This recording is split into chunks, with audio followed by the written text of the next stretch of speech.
तो दोस्तों, मेरे नए ब्लॉग में आपका स्वागत है। और मैं अभी अपने शॉप पे ही हूँ। तो अभी-अभी एक अच्छा घटना नहीं हुआ है, एक कस्टमर आए थे, महिला थी। उन्होंने हमसे जो तुलसी का पौधा है वो परचेज़ किया था, और मैंने जब उनको दिया तो हमसे कही कि जो पौधा है बार-बार मर जाता है। तो हम बोले कि सॉइल-वॉइल थोड़ा-सा अच्छा बनाइएगा। तो वो बोली कि गाय का गोबर हम डाल देते हैं, मतलब जैसे हुआ ना, तो गाय का गोबर लाए और उसको डाल दिए। हम बोले कि 1 साल पुराना डालती हैं या एकदम ताज़ा? तो उन्होंने कहा कि हम जाते हैं ला के सीधे डाल देते हैं, यानी वो ताज़ा गोबर डाल देती थी। तो हमने बताया कि नहीं भाई, ऐसे मत कीजिए, आप इसको पहले सॉइल मिक्स करके बनाइए। मैंने सॉइल के साथ ही दे दिया था उनको, एक पॉट में बोली थी तो उसमें सॉइल रखा हुआ था, तो उसी में मैं गमला भी दे दिया। बोला कि इसमें सीधे रिपोर्ट कर दीजिए, आपका कोई दिक्कत नहीं है। अक्सर मैं एक रख देता हूँ।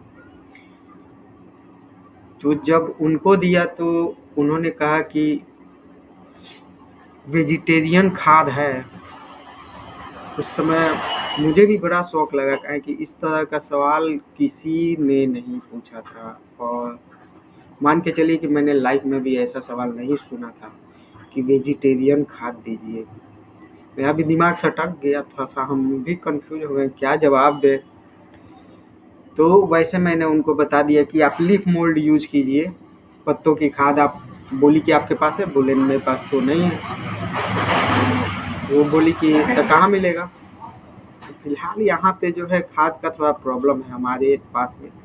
वर्मी कंपोस्ट वगैरह मिल जाता है, बट लीफ मोल्ड के लिए आपको यहाँ पे नहीं है, ऑनलाइन पे ही डिपेंड है। तो मैंने उनको ऑनलाइन बता दिया कि अगर आप ऑनलाइन परचेज करती हैं, अमेज़न पे भी मिल जाता है, फ्लिपकार्ट पे भी, मीशो पर भी मिल जाएगा आपको, तो आप लीफ मोल्ड मंगवा लीजिएगा।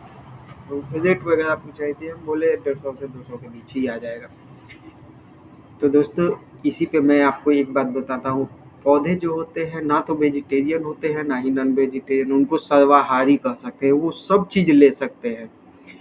वो वेज भी खा सकते हैं और नॉन वेज भी फर्टिलाइज़र ले सकते हैं। लेकिन बात ये है कि आपका प्रोसेस क्या है।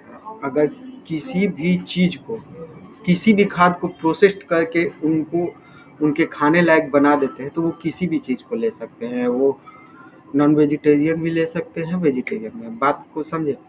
यदि डायरेक्ट आप गोबर, गाय पॉटी करती है, उसका गोबर उठा के सीधे आप गमले में डाल दिए, उससे क्या होगा कि आपके गमले में कीड़े पैदा हो जाएंगे, और वो कीड़े वो नहीं है जो आपके पौधे के लिए बेनिफिशियल है। वो कीड़े वो होते हैं जो आपके पौधे को मार ख़त्म कर देंगे। आपका पौधा महीना में भी नहीं टिकेगा, बहुत क्विक ऐसा हो जाएगा, क्योंकि गोबर को डायरेक्टली उसमें हीट होता है। और दूसरा कि डायरेक्ट गोबर में हीट होता है, वो भी मारेगा और कीड़ा भी बनता है। मैंने देखा है, मैंने यूज किया तब देखा। तो दोस्तों, जैसे कि उसको प्रोसेस्ड किया जाता है, आप केचुआ का जो है वर्मी कंपोस्ट के जरिए उसको डिक किया जाता है। तो ऐसे नहीं किया जाता है, एक जगह गोबर को रख दिया जाता है, फिर उसको ठंडा होने के लिए मान के चलिए कि 1 से 1.5 महीना छोड़ा जाता है कि उसका जो गर्मी है वातावरण से निकल जाए। फिर उसको उस बेड पे डाला जाता है जिस पे केचुआ होते हैं, और उन्हें खा के जो पॉटी करते हैं वो हम लोग वर्मी कंपोस्ट के रूप में लेते हैं।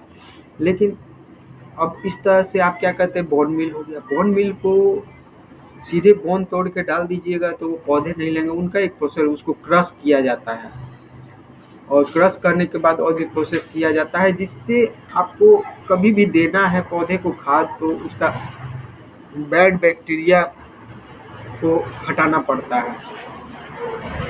दुकान पे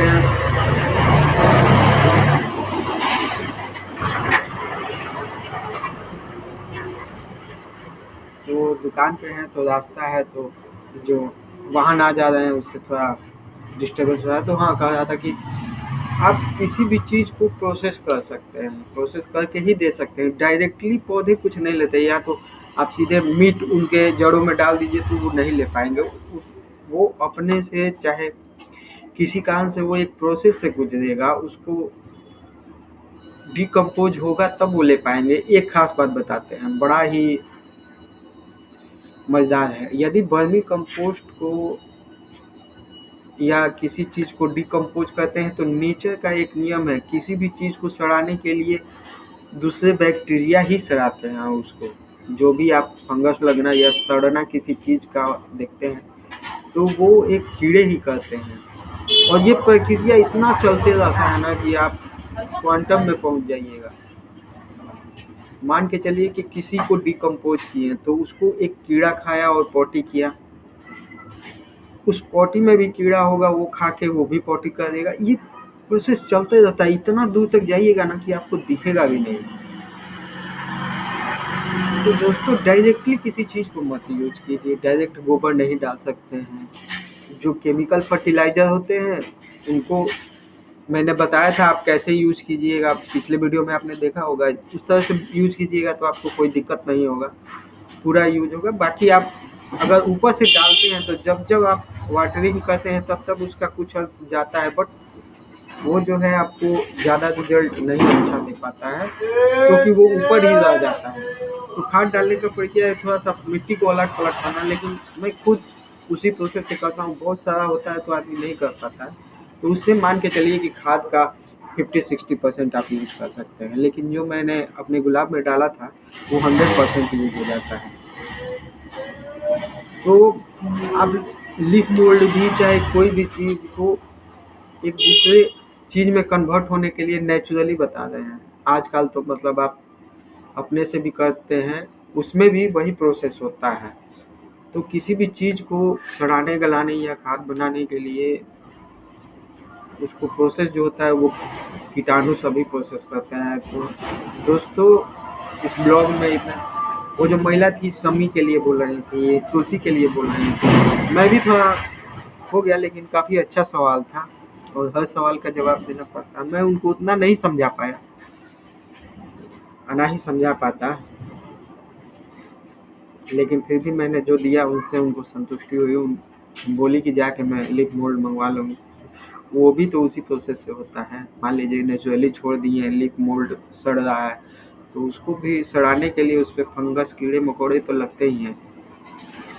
एक बात मैं समझने के लिए क्या है कि पौधा वेजिटेरियन नॉन वेजिटेरियन नहीं होता है।